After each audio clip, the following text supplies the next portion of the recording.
Shalom, everyone, from Yerushalayim. And once again, it's a great pleasure for me to participate in the series that you're running in Atlanta. This year it is the Aseres Hadibros, and I have the honor of discussing the fourth commandment: remember the day of Shabbos to keep it holy. It's a well-known aphorism that was actually coined by a non-observant Jew, Achad Ha'am, Usher Ginsburg, who was a famous cultural Zionist, in which he said, more than the Jews have kept the Shabbos has kept the Jewish people. And in many, many ways, that's tremendously true.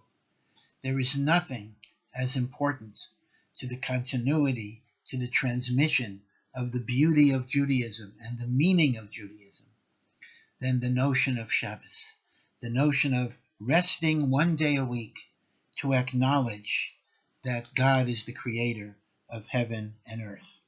Actually, I'd like to start with a little story that I read from your senior rabbi, Rabbi Emanuel Feldman, Shalita, may he be well, who I occasionally see here in Eretz Yisrael.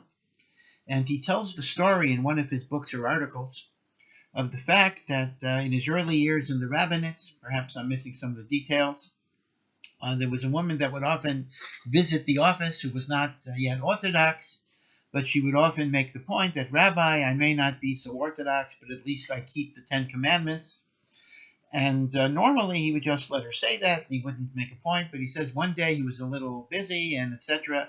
He was a little curt, and he said to her, oh yeah, well, what about the fourth commandment?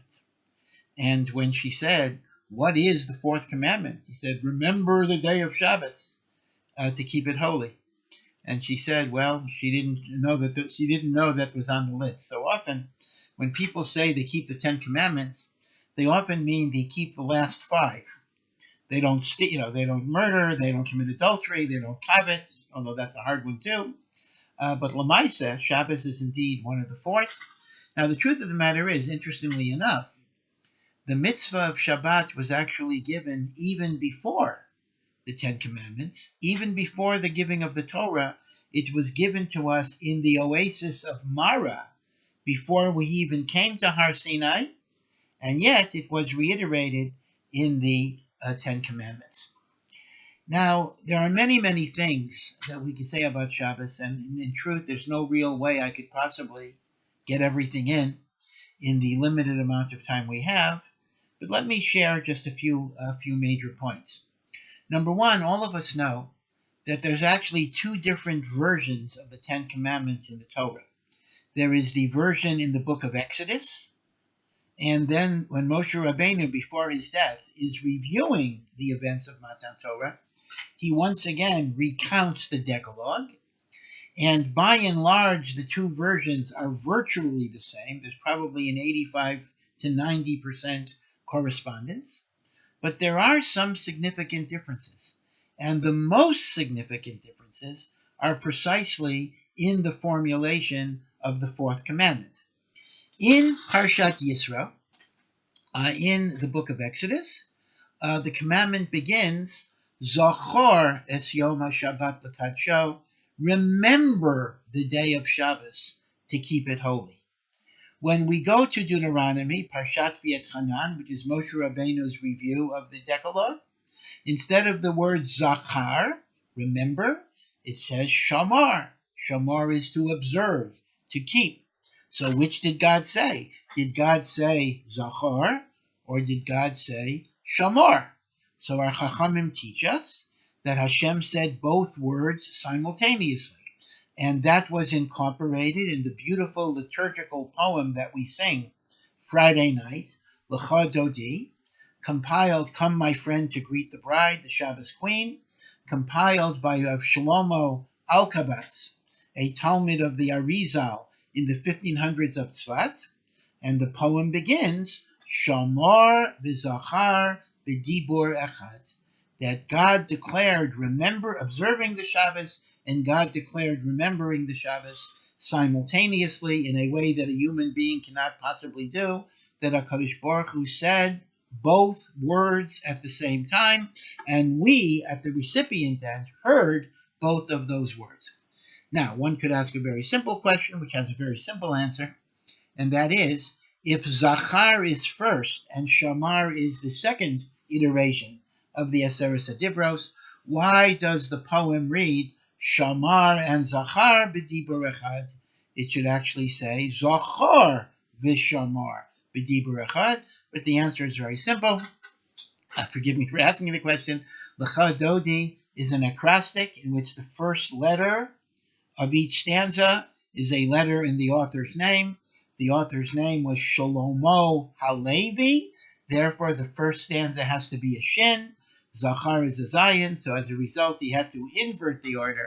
Instead of Zachar and Shamar b'dibur echad, there is the Zachar Shamar v'Zachar b'dibur echad, so that the stanza begins with a shin.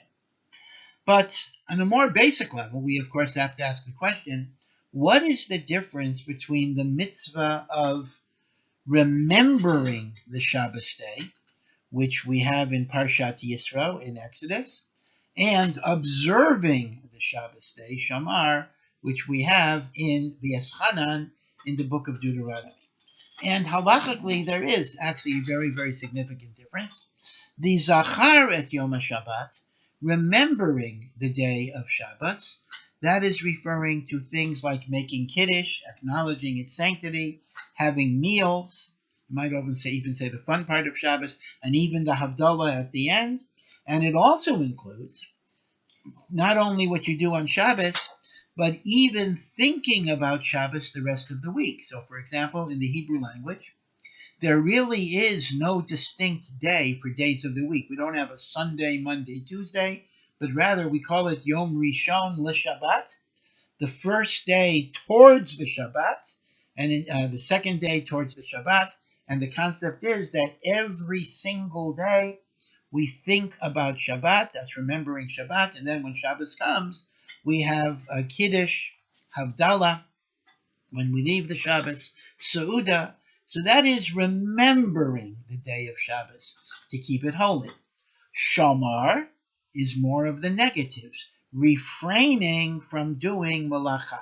So the Zachar is the positive aspect of Shabbos.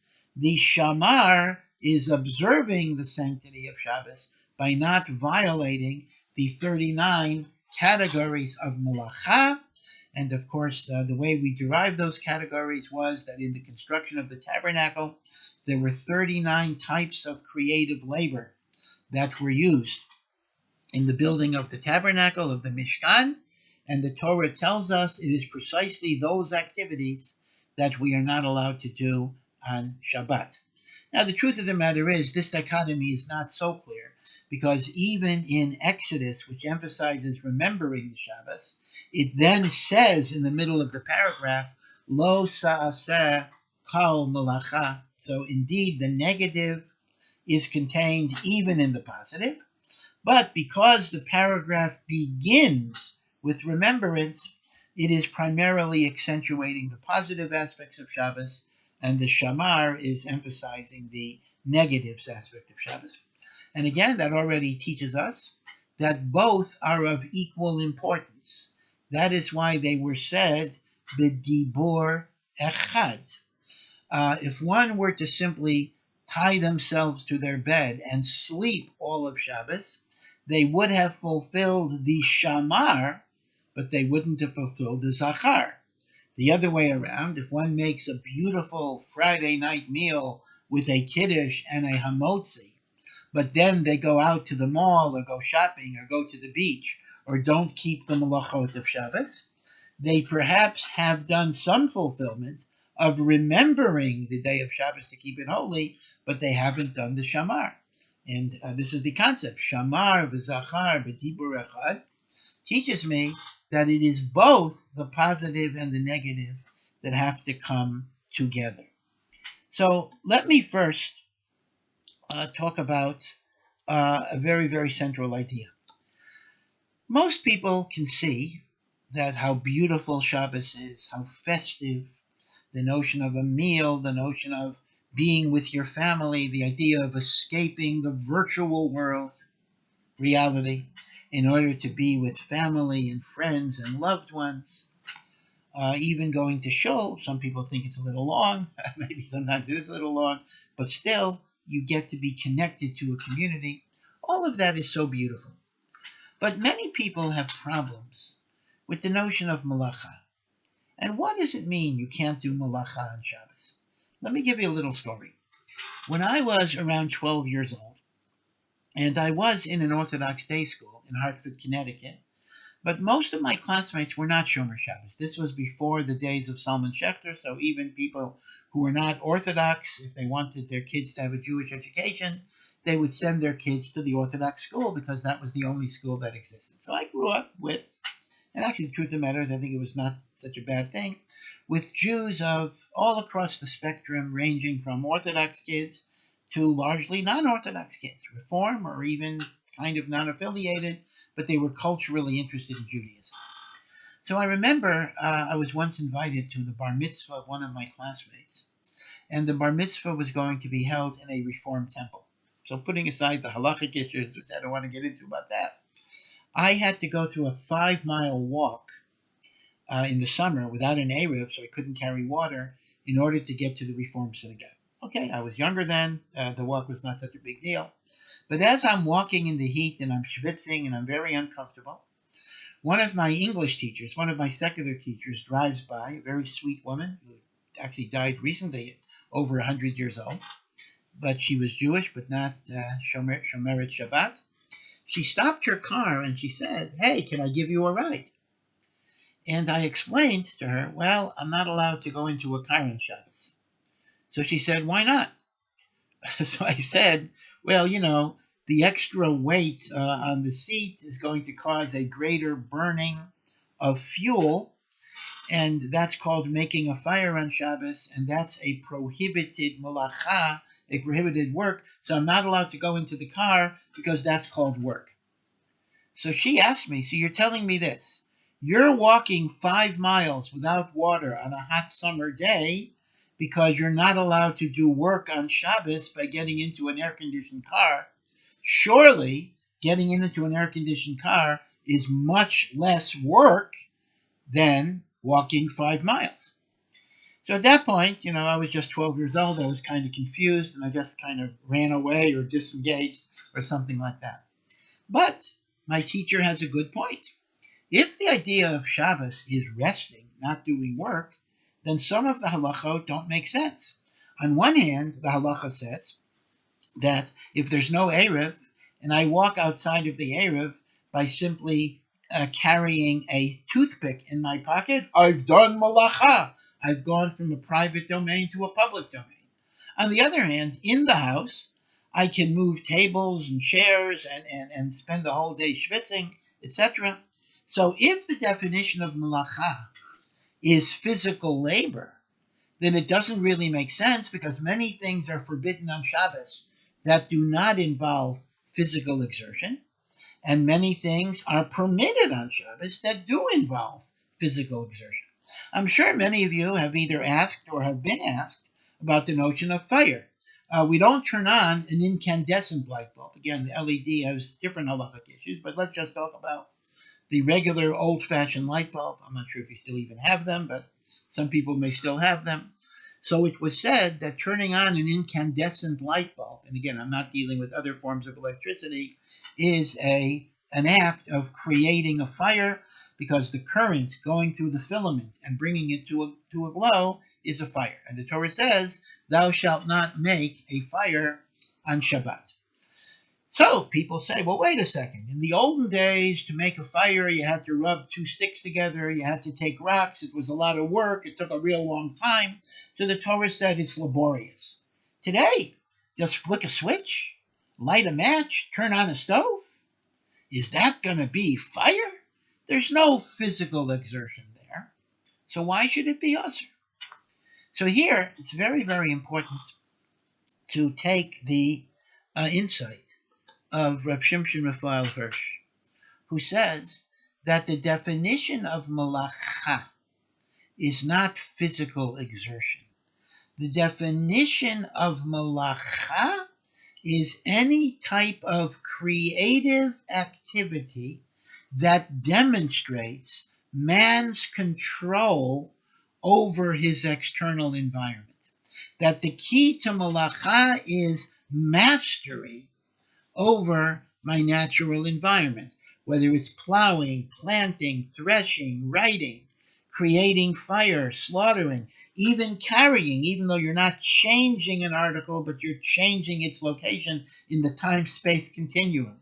So that's called a certain act of dominion.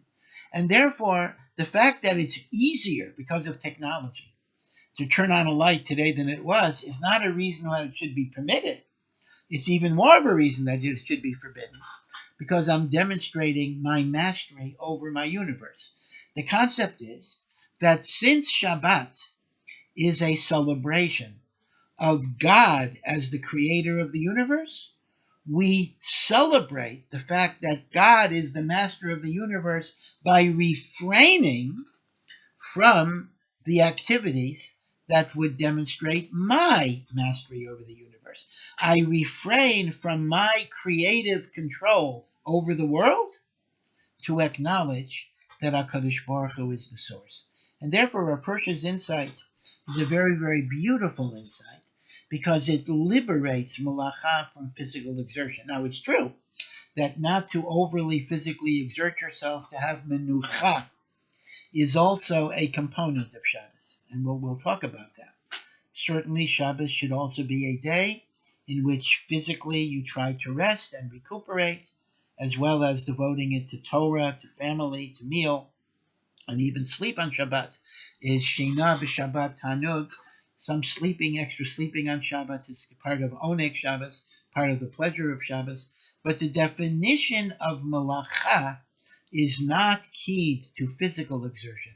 It is key to a creative mastery over the raw materials of the universe. And as you go through the 39 malachot, you will actually see that all of them involve that type of control, domination, the ability to transform, the ability to create, the ability to manipulate.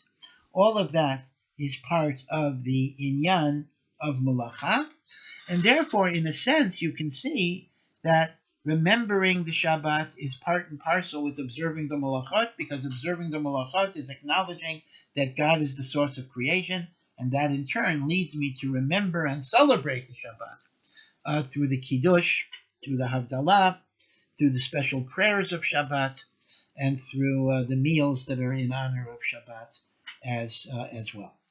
So that's one important point, the difference between Shamar and Zachar, but the fact that both of them are connected. Now, I do hasten to add that Judaism very much believes that something is better than nothing. So I don't mean to suggest that if a person is not keeping Shabbat at a 100% level, there is no value in half measures. That's absolutely not the case.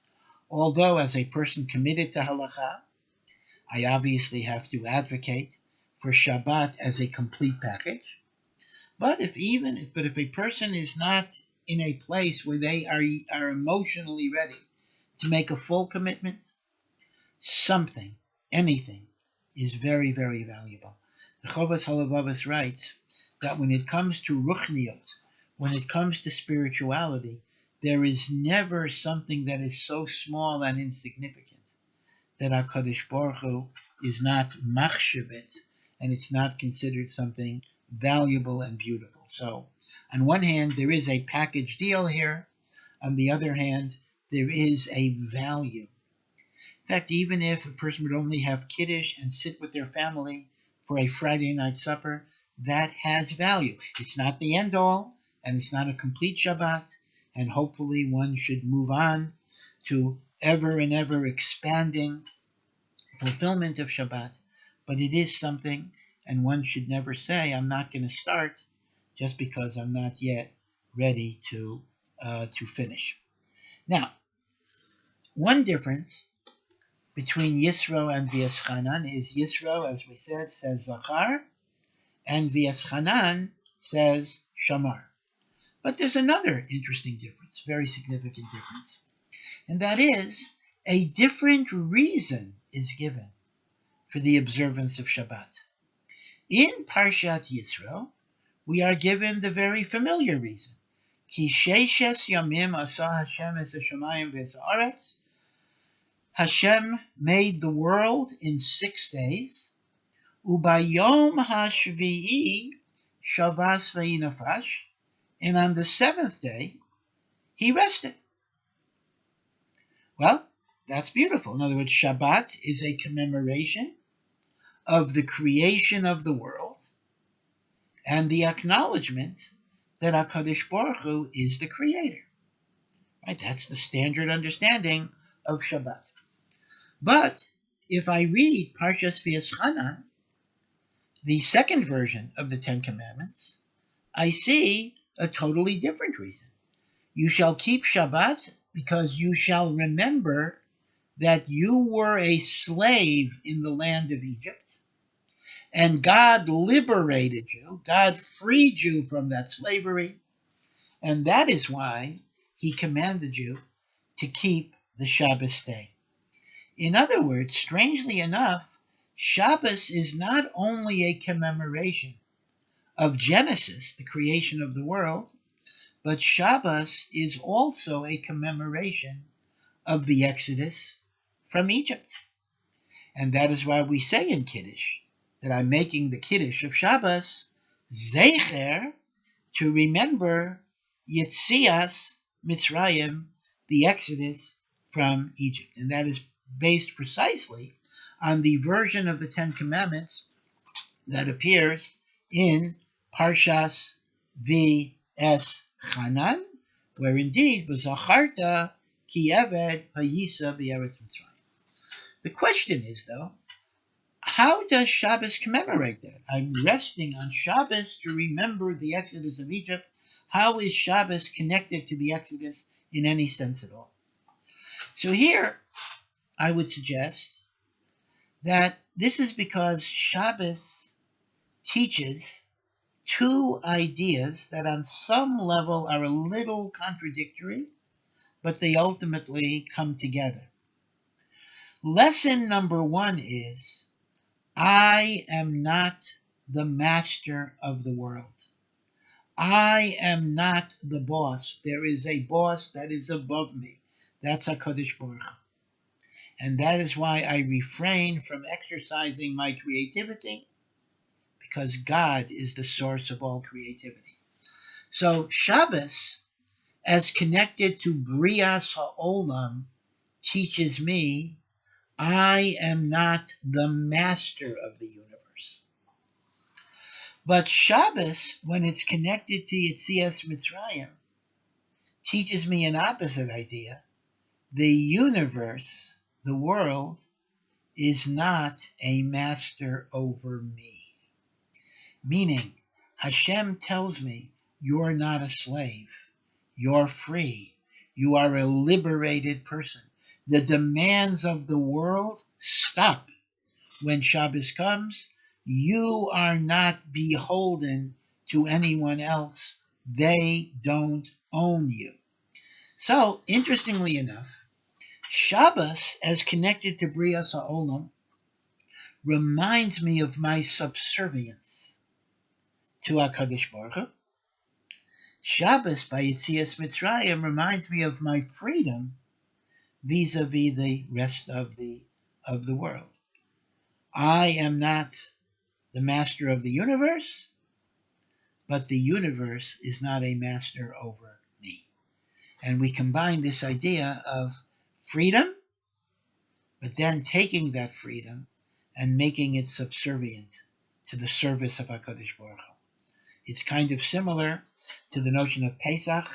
Pesach is the holiday of freedom, but Shavuos is the holiday of submission to Matan Torah, and we connect the holiday of freedom and submission to the counting of the Omer, because freedom cannot just be freedom from something, it has to be freedom towards accepting HaKadosh Baruch Hu. There's a famous, beautiful mashal that was given by the Indian poet Tagore, who said, and he was not talking about Judaism, I don't know if he knew any Jews, he said that a soul is like a violin string that is capable of beautiful music.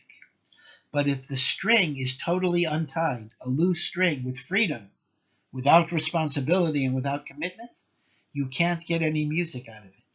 The music of the violin string is only when it's tied down into a framework. The beauty of our souls express itself when we are tied down in commitments to HaKadosh Baruch Hu. And this brings me really to the final point that I wanted to discuss, and that is some thoughts about the special prayers of Shabbos. We know that Shabbos, instead of having the typical 19 brachos of the Amida, where you ask Hashem for all sorts of things, and indeed I think you had a series on that. I actually participated in that series. But on Shabbos, we only have 7 blessings, whether it's Mincha, Ma'ariv, Shachris, or Musaf. The first 3 blessings, the last 3 blessings are standard, and then the middle blessing is about the holiness of Shabbos. Mekadesh HaShabbat. It ends Mekadesh HaShabbat. But there is something unique about this, because really every Yom Tov has a middle bracha that's Kedushat Hayom, the holiness of the day, and Shabbat has Kedushat Hayom. But there's a real difference between the Kedushat Hayom bracha of Shabbos and the Kedushat Hayom bracha of the Yomim Tovim. For Pesach, Shavuos, Sukkot, the middle bracha of Kedushat Hayom is identical, whether it's Arvit, Shachrit, or Mariv, or Mincha. Okay, Musaf is a little different. When it comes to Shabbos, even though the concluding paragraph is the same, the opening paragraph is different. Friday night, Atar Kidashta. Shabbos morning, Yismach Moshe v'matnat chelko. Shabbos mincha, Ata echad v'shimcha echad. This is very, very peculiar. The only sacred day in the Jewish calendar that has a different opening of Kedushat Hayom for Ma'ariv, Shachris, and Mincha is Shabbos. Pesach, Shavuos, Sukkot, it's the same. And in truth, even Rosh Hashanah and Yom Kippur is the same. Again, Musaf is a different type of ball game. But for Shachris, for Ma'ariv, Shachris, Mincha, even on Rosh Hashanah and Yom Kippur, the Kedushat Hayom bracha is the same. Shabbos is literally the only day in the Jewish calendar where the Kedushat Hayom of Arvit, Shachrit, and Mincha is different. The Torah explains that this is because each tefillah corresponds to a pivotal Shabbos in our existence. The first Shabbos was Shabbos Bereshis. God made the world in 10 days and he rested on Shabbos. So the theme of Friday night is the Shabbos of creation. And that is why the paragraph that is recited is Vayochulu, that God made the world in 6 days and he rested.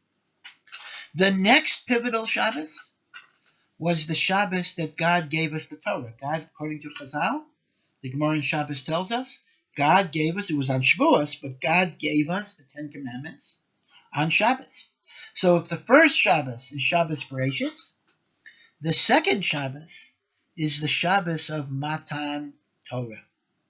So the theme of Friday night is creation. The theme of Shabbos morning is revelation. And the third Shabbos is not really a single Shabbos, and we haven't had it yet. But that refers to the redemption, the Messianic era, the coming of Mashiach, the rebuilding of the Beis HaMikdash, the ingathering of the exiles, world peace. And that is described by our sages and in the davening as well as Yom Shekulo Shabbos, the day of the eternal Shabbos. That is the Shabbos of redemption. And that is why the theme of Shabbos Mincha, just as we're leaving the Shabbat, we focus on the Yom Shekulo Shabbat, the eventual Shabbat of redemption. And that is why Mincha starts Atoy Echad. God is one. Because when Mashiach comes, God's name will be one. All the world will worship God. And in this world, we sometimes perceive God as the God of justice and the God of mercy. Liyasid Lavo, Hashem will be Echad Ushmo Echad. We will see that even the Midat Hadin is merciful. So Atoy Echad is a messianic reference. Umi v'shimcha echad, your name is one, again messianic. Yi Hashem echad u'shmo echad. Umi ki amcha Yisrael goy echad b'oretz. And who is like your nation Israel? A unique nation in the world, that too is a remez to messianic redemption, because we know that the Churban Beis HaMikdash exists. The second temple was destroyed because of sinas chinam, because of hatred and polarization, and it'll only be rebuilt when there's love and there's unity, and therefore goy echad, when there's achdus, when there's unity, when there's love, menuchat ahava, when our menucha is coupled with love, and that can also mean not just love of God, which is, of course it does mean that, but also love for each other. So therefore the Torah says, the reason why the Kedushat Hayom Bracha has different formulations in Arvat, Shachrit, and Mincha is because there are three themes that are reverberating here. There is the Shabbat of creation, there is the Shabbat of revelation, there is the Shabbat of redemption. Those of you that are familiar with modern Jewish philosophy may recall Franz Rosenzweig's book, The Star of Redemption, in which he indeed states that the three fundamental principles of Jewish theology are connected to creation, revelation, and redemption. I don't know if he saw the Torah or based it on the Torah at all, but the Torah says these are the three themes of the Tefillot of Shabbos: creation, revelation, redemption. I would like to build on the Torah a little bit by suggesting the following idea. These three themes are not simply historical and future things that will happen to the Jewish nation as a whole, but they actually apply to each and every one of us, every single Shabbos. Every single Shabbos, we can go through a creation stage, a revelation stage, and a redemption stage. These are transformations that occur within us from the beginning of Shabbat to the end of Shabbat. Not to say we will always experience this, sometimes we may not, but at least potentially, these are the types of goals that we can try to achieve. So let's go over how the Torah's insight would apply not just to Jewish history and future eschatology, but how it applies to me as an individual as I go through the great matana, the great gift that HaKadosh Baruch Hu gave us with Shabbos Kodesh, the holy day of Shabbos. The first and most basic level of Shabbos is that when Shabbos comes in, you are recreated, creation. You are reborn. That all of the trials and tribulations and pressures of the work week, unless you're a rabbi who has to work on Shabbos, but all of those pressures go away. You are like a newborn baby. So Friday night, as Shabbos begins, you are quite literally recreated. That's one of the reasons why people are so tired Friday night, because they finally let the tension leave them, and then they're ready to rest. So the first theme of Shabbat is freedom from the world. That's connected to Yetzias Mitzrayim, actually. That's why in Kiddush we emphasize Zecher Yetzias Mitzrayim, and the notion of creation, meaning I'm recreated, I'm reborn, I'm liberated. The Svarim HaKadoshim say that when the Torah says, 6 days shall you work, and on the 7th day you shall rest, it isn't just saying you work for 6 days, but rather psychologically, when Shabbat comes in, you should feel as if all your work has been completed. Lamaisa, all of us know that that's never the case, but psychologically, Kol Malachtecha asuya. All my work is gone. Many of you might know the author, Herman Welk, who just died a short while ago. He was over 100, and Baruch Hashem, he wrote many, many books. He was an Orthodox Jew. He was raised an Orthodox Jew, and he died an Orthodox Jew. There was some time in the middle where perhaps he wasn't always, but he became, and in fact, he wrote a wonderful book about Judaism called This Is My God, and shortly before he died, it came out in a second and revised edition. In This Is My God, he tells the story, and I'm not sure if I have all the details right, but this is substantially accurate, that one of his novels was being made into a Broadway play. I think it was The Caine Mutiny, and this was very exciting for him, the first time that one of his books was made into a play, and he was a co-producer, and they were working 18-hour days to try to get it ready for Broadway. I mean, a play on Broadway is a very big deal for a young novelist. And the play was going to open up Saturday night, and around 2 o'clock in the afternoon, Herman Welk told his co-producer, well, I got to go now. The co-producer assumed he was going to the bathroom or getting a cup of coffee. And he simply said to him, okay, you got to go, but be back in a half an hour. So Herman Welk said to him, you don't understand. I'm not going for a half an hour. I'm going for 26 hours right now, and I will be back a half an hour before the play opens tomorrow night. And he mentioned that the co-producer was so astounded, so flabbergasted. He was speechless. He couldn't even imagine how can a person simply leave 26 hours, 28 hours before the play and be gone 26 hours and simply say no when you have a Broadway play that's opening tomorrow night. And Herman Welk writes that really for the first time he really appreciated what Shabbos means. As I said before, unless it is a matter of life and death, pikuach nefesh, you just say no. The world does not own you. The world cannot make a demand on you. Shabbos is your day of freedom. You are reborn. You are recreated. So Friday night is about freedom. It's about rebirth. It's about being recreated. The world does not own me. But, as we said in the analysis of the Ten Commandments, that's not enough. Because just to be free does not give your life a purpose or a meaning. Just as Pesach requires a Shavuos, just as freedom requires, as Eric Fromm put it, not just freedom from something, but freedom towards something to accomplish a meaningful goal.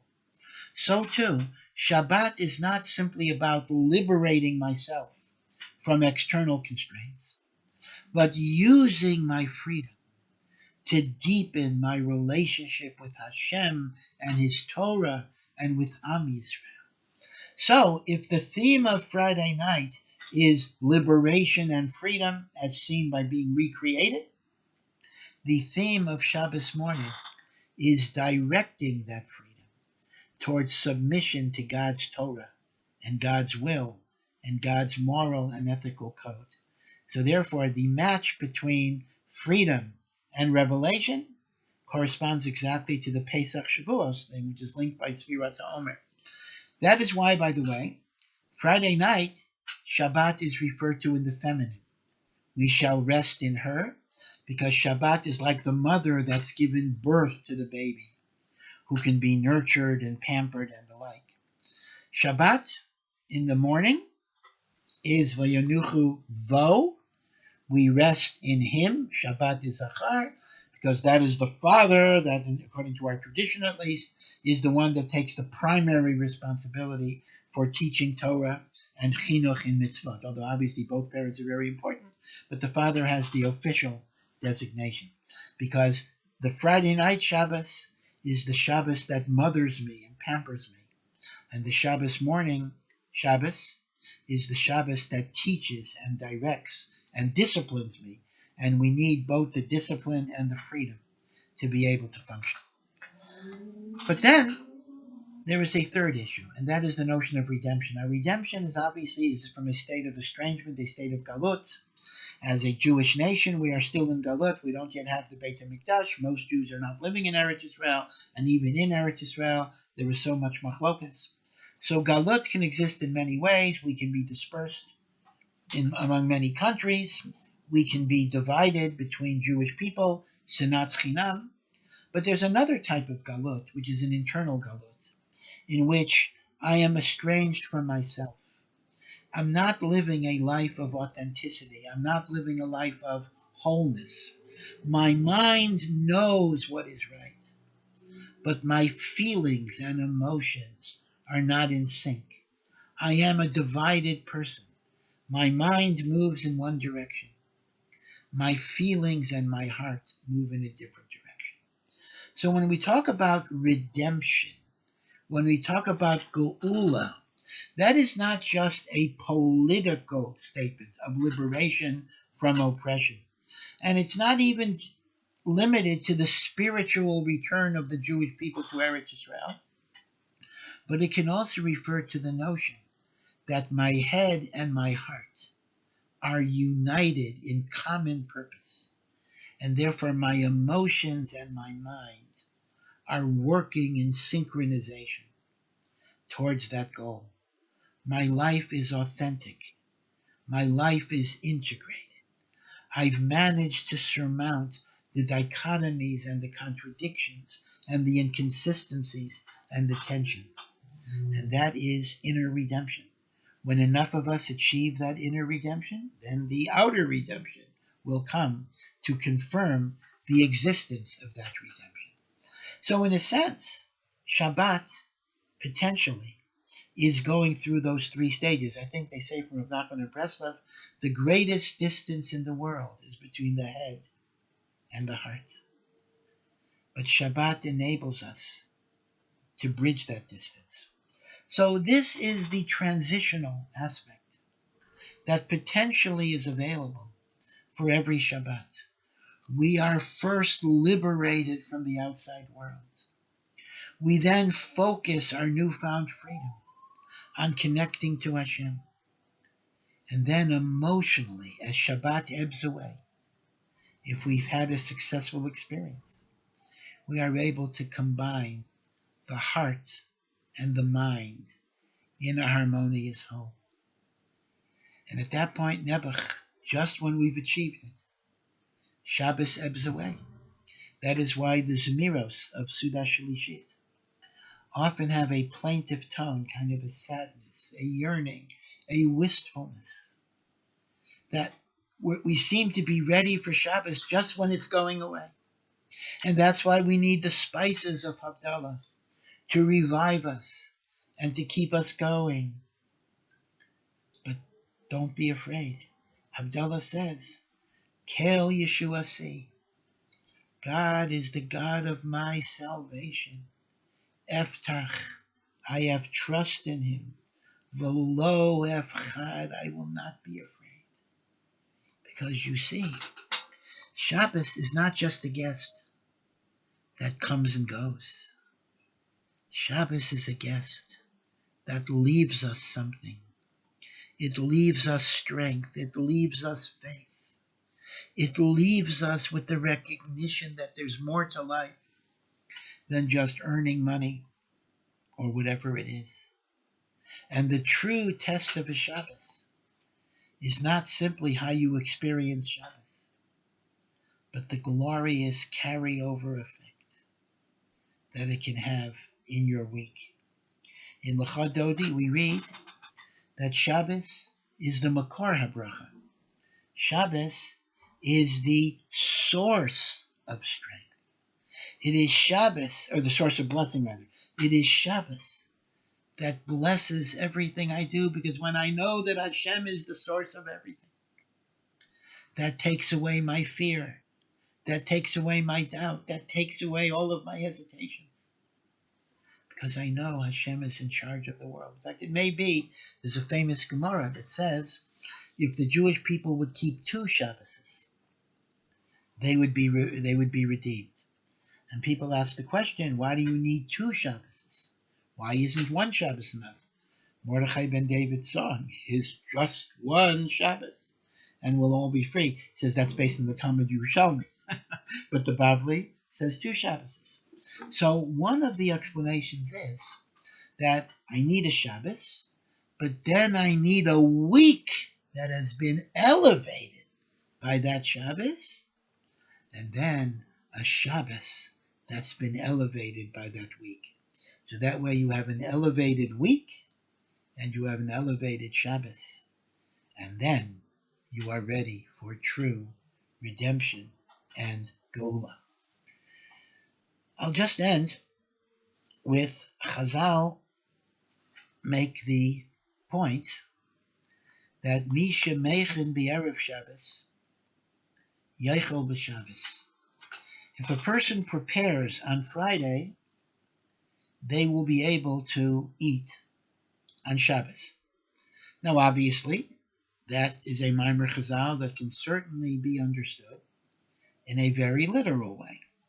If you don't prepare your food on Shabbos, either by buying ready-made food or cooking it or wangling a good invitation, you're not going to have food on Shabbos. That's about right true. But I think there's also a deeper meaning, which is equally true, if not more so. And that is, food is not just physical food. Food is soul food. My neshama eats and drinks kedusha, mitzvos, closeness to God. Shabbos is food for the soul, not just food for the body, although the food for the body can help us have that food for the soul. And what Chazal are telling us is, if you want that mazon ruchani, if you want that spiritual food for Shabbos, you got to prepare before Shabbos. You can't just go into Shabbos and Shabbos just happens. It requires preparation. We have to prepare for Shabbos, not just in terms of cooking and taking a shower and wearing nice clothes, although all of that is important. But we need to prepare ourselves spiritually. In some places they recite the Song of Songs, the song of God's love for the Jewish people. Meditation, some type of learning. The more we prepare for Shabbos, the more food for the spirit we're going to have. We are told that Shabbos is Neshama Yisera. God gives us an extra soul, or one might translate it, an enlarged, enhanced capacity to absorb spirituality. But our ability to do so is very much connected to how much we prepare, how much we think about Shabbos. So that may indeed be part of why, as I said at the very beginning, remembering the day of Shabbos to keep it holy even means during the week you think about Shabbos. Part of that is so that when I come into Shabbos, I come in a state of hachana, a state of preparing. You know, the Rambam even describes the way a person should be. A person should be ready for Shabbos several hours before Shabbos, and he's sitting at the table, Yoshev u'mitzapeh, eagerly awaiting the Shabbos queen. Now I have to say that, Baruch Hashem, in Yerushalayim, you actually see kind of that idea. I know in the United States it's often very, very difficult because we're working until the last minute, etc. So we often don't have time for that hachana. But I can assure you that if you give yourself that time, it's going to pay tremendous, tremendous dividends in both your observance of Shabbos and in the effect that the Shabbos is going to have in the following week. So B'ezras Hashem, may all of us appreciate the tremendous gift that Hashem has given us, a gift that He gives us week after week after week. Matana achas yeshli bebeis kinazar, HaKadosh Baruch Hu says, there's a precious gift that I've given you from my treasure. Shabbos Shema. Shabbos is its name. May we treasure it. May we honor it. May we rejoice in it. And may it help us become closer and closer to HaKadosh Baruch Hu, and ultimately bring us to the Geula Shalema B'mheira V'yameinu. Thank you.